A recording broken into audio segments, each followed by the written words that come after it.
Hello everybody, this is Olena Spicer, and I feel like I'm on a roll making these videos for this Shabby Creep 24 junk journal ephemera in Channel Hop.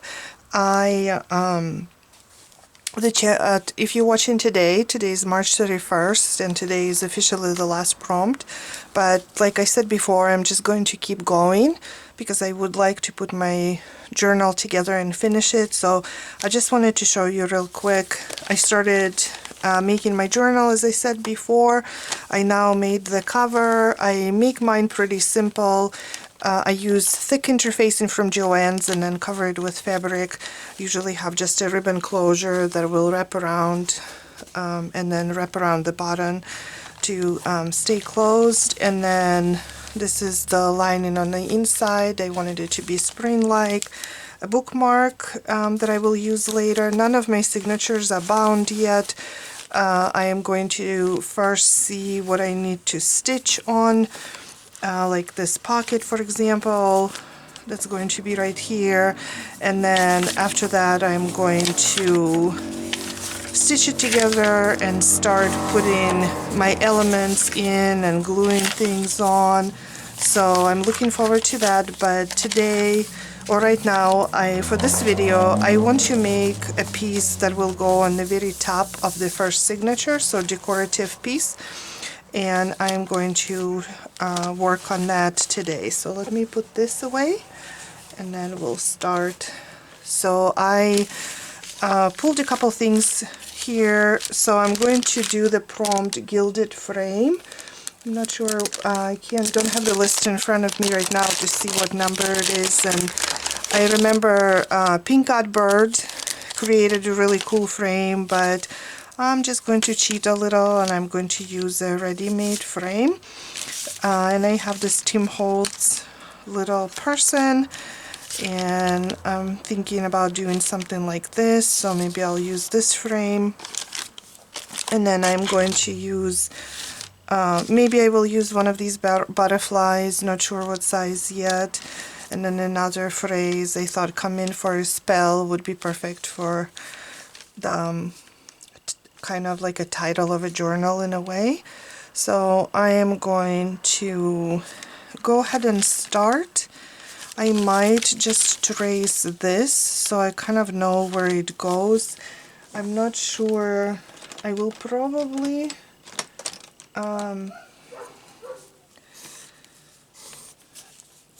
rip around the frame in some way, but still keep some of this paper. But I'm going to start with adhering some collage papers and going to stick with the same papers as I have done before.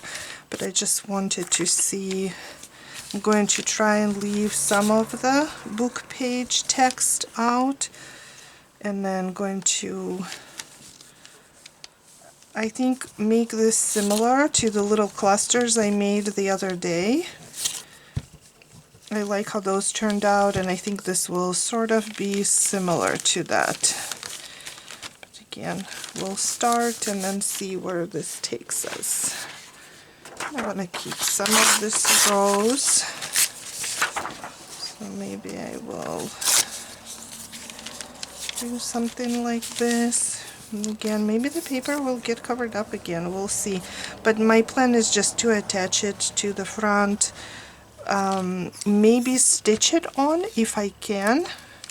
I would like to have it stitched, not only just glued, but we'll see how it works out. And then of course this black paper as well. And I still have a bunch of paper left, even though I've been using it for almost, or not almost, probably every single prompt. I'm hoping to be able to actually sew my signatures in today. I am going to go on another little day trip tomorrow, and I was thinking it would be really nice to take the journal with me if I can and do some documenting on location. That's always more fun.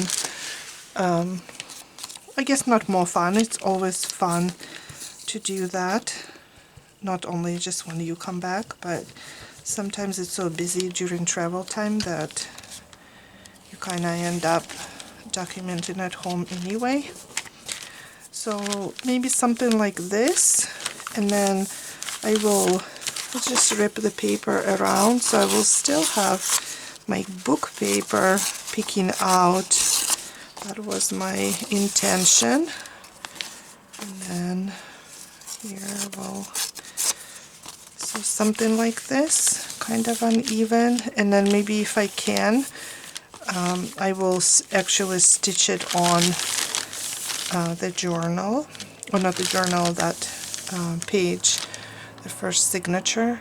So yesterday when I was making the clusters, I did like how I stamped around a bit to connect these pieces together, so I might do that as well, but let me do the edges first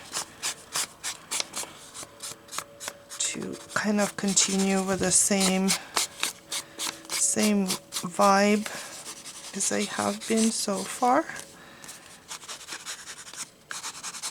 And then I don't know, I was also considering doing some red embossing again, because I like how much of a contrast it was when I did it for those clusters. And again, just for some continuity, doing similar things. So maybe I'll do that again. And then again, I will probably stamp something.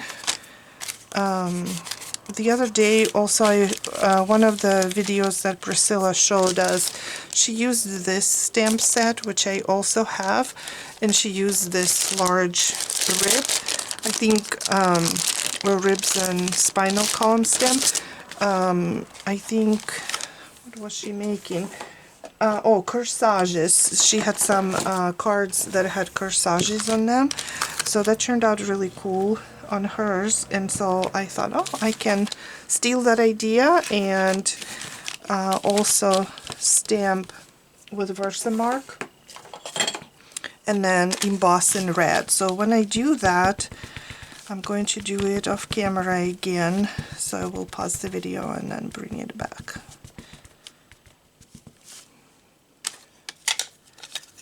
And then again, if some powder, I will apply it liberally.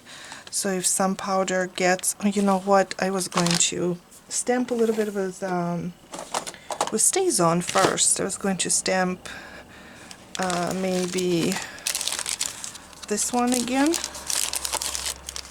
And long time ago, I saw someone stamping these like larger text or designs stamps without adhering them to the block, to make them a little bit more uneven, and I like that idea, so I've been using it ever since. I know it's kind of interesting to think that when I first started, we didn't even have stamps like this. I guess we had, I mean the ones that didn't come on a wooden block. I think some companies were selling just the red rubber, and then you had to buy the foam yourself, and you had to buy the wooden blocks and attach them, so you kind of could save some money this way. But mostly they were rubber or wood-mounted stamps. But now I think these ones are so much more popular than any of the wood-mounted one. Of course, they take up less space, which is really nice. Alright, so let's just see. Let's coat it with Versamark again, and then stamp it about here. Maybe like this, however it works out. Not going for perfection, definitely. Right. And again, I don't know what's going on with my Versamark. Yesterday I said I might have to buy a new pad because the other one looks so yucky, but it's also doing a pretty good job, so I don't know if I really need to replace it. Okay, so let's add embossing power liberally, so maybe it will catch on the edges again like it did yesterday. Oh yes, beautiful. Okay, so this is what it looks like right now. Let me pause the video and I will be right back. Okay, I just did some embossing, and this is how it turned out so far. I also went ahead and did a zigzag stitch.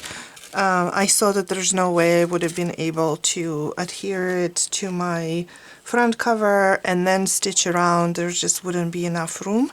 So I was thinking about attaching the little girl here on the side, and then a frame like this so she's offside a little bit, and then putting the butterfly this way so the butterfly is under the frame, like so. So let me go and do the girl first. How about you? Have you done all of the prompts in the challenge, or have you created a journal? Are you planning on creating one? I haven't made a junk journal. I didn't do one for Christmas, and so I've been really wanting to make one. I've been missing working in a junk journal, so I am happy to be making one right now for this challenge. This girl is just so cute. And then let me see where the butterfly will go, somewhere here. Okay, so let's, I wonder if well, we'll see. Let's do the butterfly first. I was thinking, how would it be better to center it so that I'm putting her in the right spot, but again, I think just a little bit off would not hurt anything if I'm a little bit off from where I want it to be.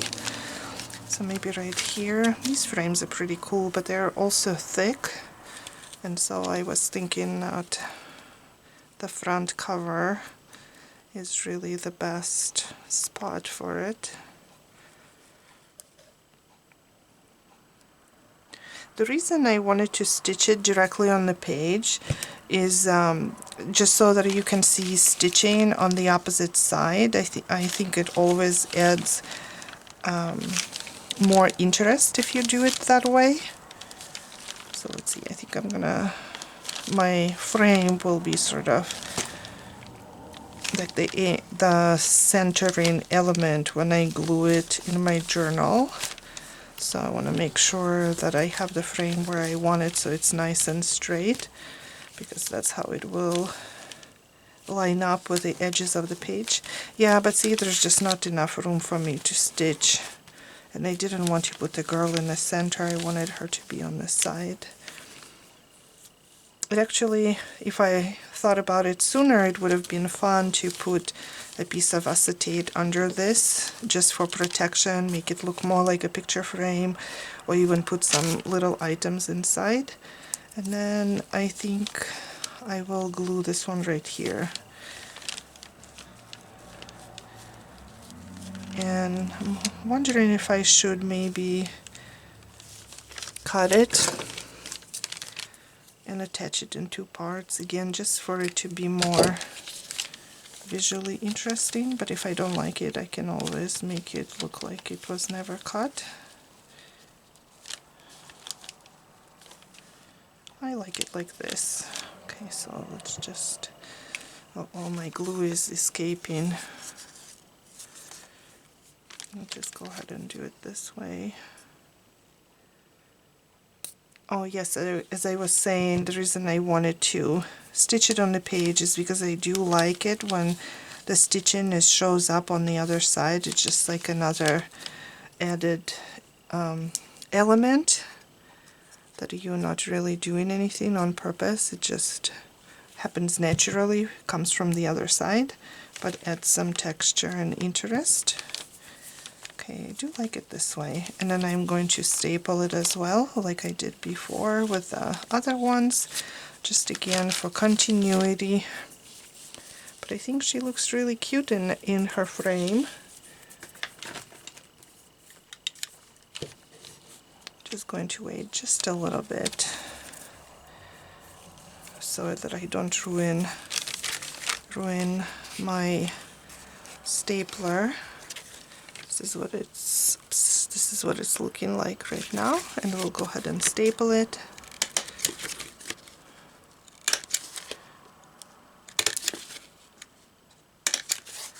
And I want to go ahead and press down the staples just so that it's nice and smooth when I glue it on. It's going to be a little bit hard to do it because the frame is bulging out, but can still do it. Oh, this one will be especially tough. Just as much as I can.